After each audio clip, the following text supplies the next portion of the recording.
সংসার জীবনের কিছুটা অধ্যায় কাটানোর পর একটা প্রশ্নের উত্তর বারবার খোঁজার চেষ্টা চালিয়েছি এবং শেষমেশ যা বুঝতে শিখেছি তা হলো ছেলেবেলার পুতুল খেলার সংসার আর আজকের এই সংসারের মাঝে আকাশ জমিন ফারাকটা। যেখানে ধুলোবালির রান্নার মাঝে কত মিষ্টি চাওয়া পাওয়া ছিল, অভিযোগ অভিমানগুলোর মধ্যে মধুরতা ছিল।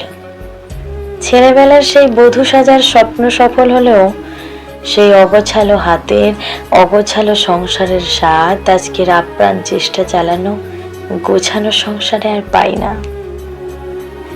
কোথাও গিয়ে মনে হয়েছে আমাদের অস্তিত্ব অবস্থান করছে সংসারের চাহিদা পূরণ নামক এক যন্ত্রের মধ্যে। এখানে অভিযোগ অনেক, তবে অভিমানের লড়াই কেবলই নিজের মধ্যে। এখানে না পাওয়ার প্রশ্নেও আমি, আর না পাওয়ার উত্তরেও আমি। জীবনের গতিপথটার ঠিক নাম না জানা কোনো বনফুলের মতো। ছেলেবেলার বিনা আগুনে রান্না করা খাওয়ারের তৃপ্তি আজ আর পাওয়া যায় না, কারণ আজকের আগুন কেবলই পাকশালে জ্বলে না, তা জ্বলে হৃদয়ের মাঝে, যা সবার লক্ষ্যেই পড়ে না।